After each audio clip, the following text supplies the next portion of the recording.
بسم اللہ الرحمن الرحیم۔ السلام علیکم، میں سمیع ابراہیم ہوں اور آپ دیکھ رہے ہیں ہمارا یوٹیوب اور فیس بک چینل۔ آج دو تین ایسی ڈیولپمنٹس ہوئی ہیں جس سے ایسا لگ رہا ہے کہ تبدیلی کی ہوائیں جو ہیں وہ تھوڑا تھوڑا چل نکلی ہیں۔ مغربی میڈیا عمران خان کے حوالے سے بڑی پازیٹیو رپورٹس دے رہا ہے اور اس بات کو ایکنالج کر رہا ہے کہ پاکستان میں اگر اس وقت اکثریت ہے تو وہ صرف عمران خان کی، اور اگر ملک میں آزادانہ انتخابات ہوئے تو اس میں عمران خان کی جیت یقینی ہے۔ ٹائم میگزین نے لکھا ہے، پورا ایک اپنا کالم لکھی ہے، پورا ایک بڑی ڈیٹیلڈ انالیسز ہے، میں وہ آپ کو بتاتا ہوں۔ ورلڈ بینک کا میں پچھلی آپ کو رپورٹ میں بتا چکا ہوں کہ وہ بالکل کھل کر انہوں نے کہا ہے کہ اگر اس وقت جو موجودہ نظام ہے اگر اس کو آپ نے تبدیل نہیں کیا پاکستان کے لوگوں نے تو آنے والے دنوں میں غربت میں اضافہ ہوگا اور پاکستان تنزلی کی طرف جائے گا، اور 2018 کے بعد کے جو حالات ہیں اس میں پاکستان میں جو غربت ہے اس میں اضافہ ہوا ہے۔ بڑی ایک مائنڈ باگلنگ ایک ان کی رپورٹ ہے جو میں نے پچھلے ویلاگ میں بھی اس کا میں نے ذکر کیا آپ کو۔ لیکن ابھی دو چیزیں اور جو ہیں وہ آپ کے سامنے ضروری ہیں۔ ایک تو آئی ایم ایف کی ڈائریکٹر کا ایک بیان ہے جس میں انہوں نے یہ کہہ کر پورے پاکستان کو ورطہ حیرت میں ڈال دیا ہے کہ آئی ایم ایف یہ کہتا ہے کہ آپ امیروں پر ٹیکس لگائیں، غریب جو ہیں ان کو آپ پروٹیکٹ کریں، پاکستان کے جو غریب لوگ ہیں ان پر آپ ٹیکس نہ لگائیں، لیکن 14 مہینے پی ڈی ایم کی گورنمنٹ ٹیکس لگاتی رہی، پیٹرول کی قیمت بڑھاتی رہی، بجلی کی قیمت بڑھاتی رہی، یہ کہہ کر کہ ہم تو یہ آئی ایم ایف کے دباؤ کی وجہ سے کر رہے ہیں۔ اور آئی ایم ایف نے بھانڈا پھوڑ دیا، بالکل انہوں نے بالکل ننگا کر دیا ہے شہباز شریف کو، اسحاق ڈار کو، پی ڈی ایم کی گورنمنٹ کو، پیپلز پارٹی کے لوگ اس میں شامل تھے، ان کو بالکل انہوں نے ایکسپوز کر دیا ہے آئی ایم ایف کی ڈائریکٹر نے۔ انہوں نے یہ جو انوار الحق کاکڑ کے ساتھ جو سائیڈ لائن پہ ان کی میٹنگ ہوئی وزیر اعظم پاکستان کے ساتھ نیو یارک میں U N general assembly session پر، انہوں نے یہ کہا کہ پبلکلی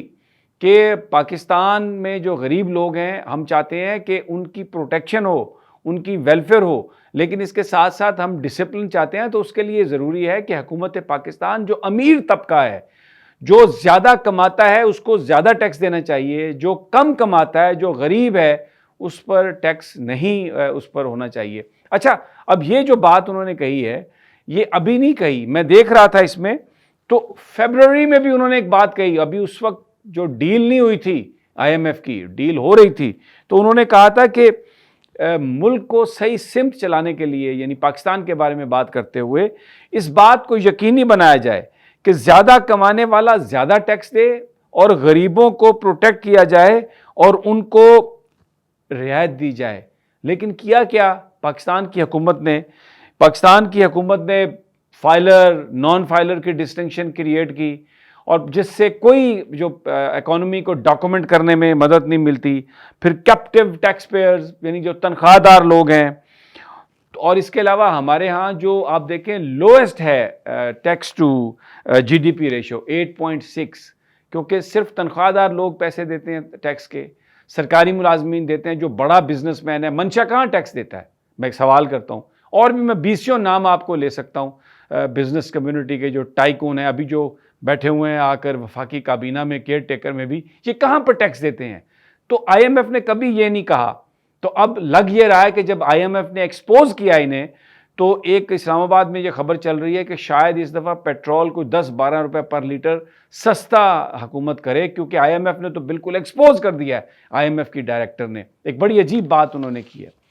دوسرا جو بڑا اہم ایک پولیٹیکل ایشو ہے جو میں آپ سے ڈسکس کرنا چاہتا ہوں، وہ خورشید شاہ صاحب جو پاکستان پیپلز پارٹی کے رہنما ہیں، سابق قائد حزب اختلاف بھی ہیں، وفاقی وزیر بھی رہے ہیں، بڑے بڑے مجھے ہوئے سیاستدان ہیں پیپلز پارٹی کے۔ انہوں نے کہا ہے جناب کہ پہلی دفعہ اس بات کو آفیشیلی ایکنالج کیا ہے کہ انوار الحق کاکڑ کا نام جو ہے، نہ یہ راجہ ریاض کی طرف سے تھا،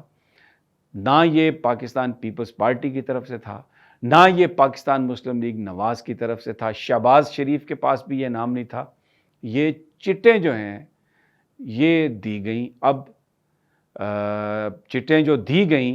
تو اس پر انوار الحق کاکڑ کا نام تھا، اور خورشید شاہ نے پبلکلی آفیشیلی اس کو کنفرم کیا کہ یہ نہ راجہ ریاض کی طرف سے نام تھا، نہ یہ شہباز شریف کی طرف سے یہ چٹیں دی گئیں اور چٹ پر نام تھا۔ بڑا سوال یہ ہے پھر کہ یہ چٹ کس نے دی؟ تو کیا یہ جو ساری اسپیکولیشن ہوتی رہی ہے کہ طاقتور لوگ، پاورفل لوگ جو ہیں یہاں پر، چاہے وہ کسی بھی کمیونٹی سے تعلق رکھتے ہیں،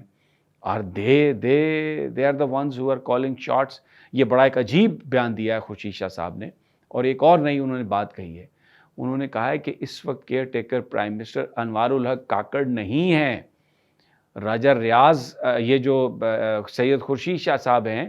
انہوں نے یہ ایک بڑی عجیب بات کی ہے۔ انہوں نے کہا ہے کہ انوار الحق کاکڑ پاکستان کے نگران وزیر اعظم نہیں ہے، نگران وزیر اعظم وہ ہے جو اسٹیبلشمنٹ ڈویژن کو کنٹرول کر رہا ہے، اور اسٹیبلشمنٹ ڈویژن کو کنٹرول کر رہا ہے احد چیمہ، جو شہباز شریف کا خاص آدمی،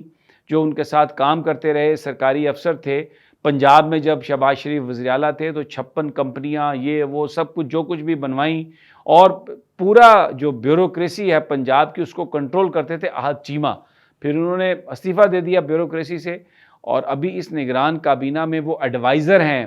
اور اسٹیبلشمنٹ کو دیکھ رہے ہیں۔ تو خورشید شاہ صاحب کہہ رہے ہیں کہ یہ جو احد چیمہ ہیں، در حقیقت یہ پاکستان کے کیئر ٹیکر پرائم منسٹر ہیں، انوار الحق کاکڑ نہیں ہیں، اور اس بات کو آفیشلی کنفرم کر رہے ہیں کہ چٹیں آئی تھیں جن پر نام تھا انوار الحق کاکڑ کا، اور شہباز شریف کو اور راجہ ریاض کو اس کا کوئی علم نہیں تھا۔ بہت ہی امپورٹنٹ یہ ریویلیشن آن ریکارڈ، یہ کوئی ذرائع کے حوالے سے نہیں ہے، یہ انہوں نے انٹرویوز دیے ہیں صحافیوں کو جس میں انہوں نے یہ بات کہی ہے۔ لیکن اس کے ساتھ انہوں نے ایک اور بات بھی کہی ہے کہ یہ جو نواز شریف اس وقت جنرل باجوہ اور جنرل فیض کا نام لے کے تو ان کے ساتھ، فوج کے ساتھ فلرٹ کرنے کی کوشش کر رہے ہیں، یہ چیز ان کو نہیں کرنی چاہیے۔ یہ پاکستان میں جو یہ نون لیگ کے لیے بہت خلاف ہے، اور پاکستان میں انسٹیبلٹی اس سے کریٹ ہو سکتی ہے۔ نواز شریف کو اس سے پرہیز کرنا چاہیے۔ ویری ویری ایک تھاٹ فل اور میننگ فل ان کا انٹرویو، اور جس میں انہوں نے یہ باتیں کہی ہیں۔ اب میں آپ کو ٹائم میگزین نے جو لکھا ہے، میں آپ کو اس میں بتاتا ہوں کہ انہوں نے بالکل واضح طور پر یہ لکھا ہے کہ ابھی الیکشن نہیں اس وقت ہو رہا ہے، صرف اس لیے کہ اگر الیکشن ہوں گے تو، اور اس میں اگر ریگنگ نہ کی جائے تو وہ الیکشن عمران خان جیت جائے گا۔ اور ایک بات انہوں نے بڑی امپورٹنٹ کہی ہے کہ اگرچہ جو ڈیموکریسی ہے، جو جمہوریت ہے، وہ بہت عزیز ہے مغرب کو، وہ اس کو بہت پسند کرتے ہیں، لیکن پاکستان کے جو موجودہ نظام میں، پاکستان کے اندر جو کچھ ہو رہا ہے، اس میں ان کی جو خاموشی ہے وہ بڑی عجیب ہے۔ اور یہ یعنی میں اس کو ایکسپلین نہیں کر سکتا، لیکن یہ ایک ایسی چیز ہے جو کہ نہیں ہونی چاہیے تھی۔ یہ منافقت ہے ایک طرح سے، اور اس کی بنیادی وجہ عمران خان کا سٹانس ہے جو انہوں نے مغرب کے حوالے سے لیا، جس میں ظاہر ہے انہوں نے امریکہ کو ایبسولیوٹلی ناٹ کہا تھا۔ اور دوسری جو وجہ ہے وہ عمران خان کا دورہ روس ہے۔ جب یوکرین پر حملہ ہو رہا تھا تو عمران خان رشیا چلے گئے تھے، لیکن جو عمران خان کے ساتھی ہیں وہ یہ کہتے ہیں، عمران خان کو کوٹ کر کے بھی میگزین نے لکھا ہے کہ وہ یہ کہتے تھے کہ میں تو سستا تیل لینے گیا تاکہ پاکستان کے جو عوام ہیں، غریب عوام، ان پر بوجھ کم پڑے۔ اس کو امریکہ اور روس کے تنازع کے کانٹیکسٹ میں دیکھنا غلط ہے۔ میرا وہاں پر جانا اس کانٹیکسٹ میں نہیں تھا، میں صرف اس لیے گیا تھا۔ اور اب اقتدار میں واپسی جو ہے عمران خان کی، یہ ٹائم میگزین کہہ رہا ہے کہ جب تک پاورفل جو لوگ ہیں پاکستان کے، اگر ان کے ساتھ ایگریمنٹ نہیں ہوگا یا ان کی طرف سے اجازت نہیں ہوگی، گرین سگنل نہیں ہوگا، تو اقتدار میں آنا بڑا مسئلہ بن جائے گا۔ اس لیے اب شہباز شریف اور بلاول بھٹو آپس میں مقابلہ کر رہے ہیں کہ ہم میں سے کون وزیر اعظم بنے، لیکن جو گیلپ کا جو سروے آیا اس میں 61% پاکستانی جو ہیں انہوں نے عمران خان کو سپورٹ کیا، اور باقی جو بہت کم لوگ تھے جنہوں نے سپورٹ کیا شہباز شریف کو یا بلاول بھٹو کو۔ تو اس لیے یہ ایک ایسی صورتحال ہے جو طاقتور حلقے ہیں پاکستان کے، ان کے لیے بھی بڑی تشویشناک ہے، ان کو بھی سمجھ میں نہیں آ رہی۔ اور عمران خان جو ہے ایک ایسی اٹل حقیقت ہے کہ اس کو سسٹم میں لائے بغیر پاکستانی نظام میں سٹیبلٹی جو ہے وہ نہیں آ سکتی۔ تو اب امریکہ کی طرف سے یہ جو امریکن جو دانشور ہیں یہاں پر، مائیکل